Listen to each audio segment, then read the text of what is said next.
Ramírez Reyes, doctor en Ciencias Políticas y profesor en Ciencias Sociales, colaborador en este espacio de noticias. Gibran, un saludo muy cordial, ¿cómo estás?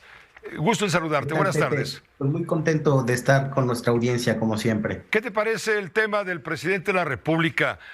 Lo que ha suscitado el anuncio dado a conocer ayer en las primeras horas de la tarde respecto a la suspensión de la gira del presidente por el sureste, concretamente en Yucatán, debido a un desvanecimiento producto de un contagio de COVID o como haya sido.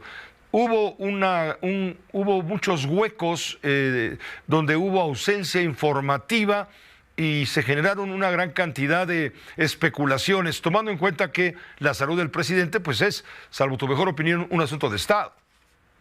Es un asunto de Estado y es un asunto de interés público que desde la oposición mucho tiempo defendimos y se habló incluso cuando Peña Nieto estuvo enfermo y fue intervenido quirúrgicamente, desde la oposición se planteó el debate de qué habría que hacer en caso de que el presidente faltara y se pidió que se transparentara todo lo posible su estado de salud. Es algo, una demanda que sigue teniendo sentido en este momento porque la transparencia más bien ha retrocedido. Lo vimos con Guacamaya Leaks, una de las veces que el presidente fue trasladado para un cateterismo que se dijo que era un procedimiento de rutina. La información real indicaba que había tenido un incidente cardíaco, que no había tal cosa como un cateterismo de rutina. Entonces, claro que nos preguntamos muchos ciudadanos si no es el caso que de nuevo nos están mintiendo. El manejo de la crisis ha sido muy malo. Tenemos 24 horas, más de 24 horas sin ver al presidente de la República. Si no fuera por el Diario de Yucatán, los colaboradores del presidente habrían simulado que las giras seguían normalmente. Ve tú a saber, Pepe, si hubieran subido incluso imágenes de él supervisando desde un helicóptero, como siempre lo hacen. Jesús Ramírez incluso lo intentó después de la primera publicación del Diario de Yucatán. Mintió hasta que la mentira no fue sostenible.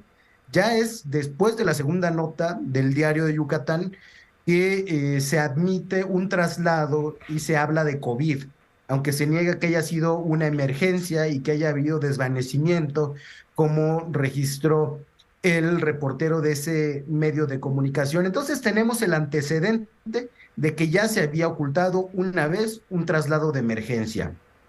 El otro antecedente de que en los contagios de COVID del presidente, él salía a dar mensajes por video. En este caso no lo hemos tenido.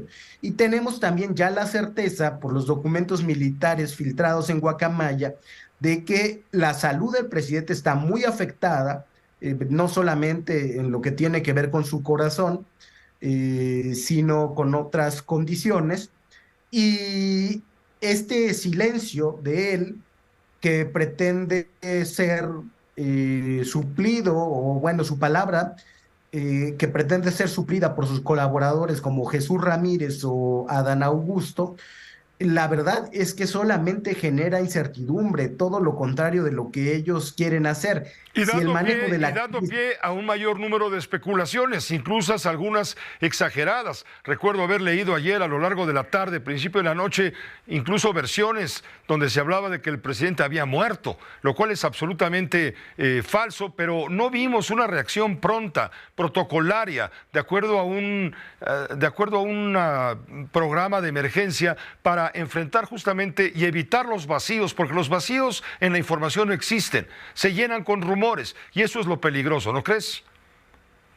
Claro, y si lo llenan primero ese vacío con una mentira, ¿qué nos garantiza que después de esa mentira las cosas que nos han estado diciendo sí son verdaderas? Además, la falta de institucionalidad en la presidencia de la República que hace que todas las decisiones se concentren en una persona y no haya tal cosa como en los parlamentarismos, que se hace un consejo de ministros que sesiona y que toma acuerdos por escrito, hacen que en este momento no sepamos bien a bien quién está al mando. Las redes sociales dicen que el presidente López Obrador le encargó a Adán Augusto la comunicación, pero ¿quién está decidiendo todo lo demás que debe decidir un presidente en el día? ¿Qué pasó con la reunión de seguridad? ¿Tomó a Adán Augusto el lugar de López Obrador en todas las tareas de gobierno? Es una serie de cuestionamientos que no se resuelven con esas sentencias tan cortas que se dan en la conferencia matutina de prensa y mucho menos con los tweets que nos dicen que ha redactado el presidente López Obrador, aun cuando ya sabemos que les llevan las redes sociales a los políticos otras personas. Y cuando él dijo que en su caso era así, una ocasión que el INE lo sancionó o sancionó a su equipo cercano por tweets publicados desde su cuenta.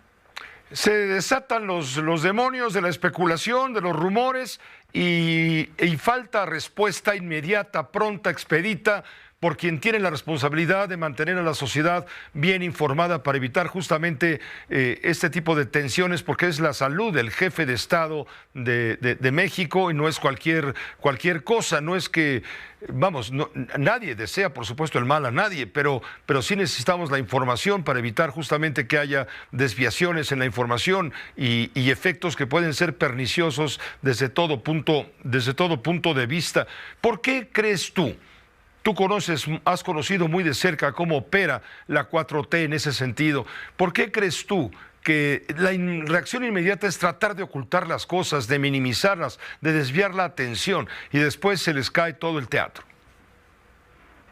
Bueno, pues es que el único que soporta, digamos, decir la verdad sin que esto le afecte en su capital político es directamente López Obrador.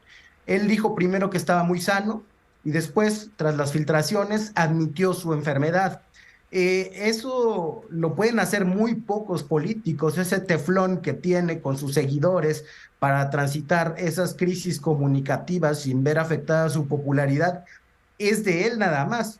Entonces, que otras personas den cuenta de un mal estado de salud y que rindan cuentas a la sociedad cuando él no está bien, yo creo que les genera mucho temor al grupo cercano al presidente, que en ese momento no lo tiene, como suele ser todo el tiempo, de escudo contra los señalamientos de la oposición. Digamos que si no está López Obrador al frente, ellos se sienten muy chiquitos para hablar con la verdad y para afrontar las consecuencias que eso traiga. Particularmente en la jefatura de comunicación social de la Presidencia de la República, porque se ha dado un manejo de crisis recurrentemente malo y ha repercutido desde luego, pero no ha repercutido tanto porque López Obrador asume o recibe todos los golpes él mismo. No es un equipo que tenga seguridad de lo que está haciendo al frente del gobierno de la República, sino la dependencia política y moral, pero también comunicativa de él. Y entonces ya, cuando él esté bien, decidirá qué hace con el cúmulo de verdades y mentiras que nos estuvieron presentando. Pero en tanto no esté él, parece que la política es el mayor silencio posible para que después venga él y arregle el entuerto. Muchas gracias, Gibran. Gracias por tu colaboración esta semana, como siempre. Bienvenida. Gracias a ti, querido Pepe. Esta fue una producción de Grupo Fórmula. Encuentra más contenido como este en radioformula.mx.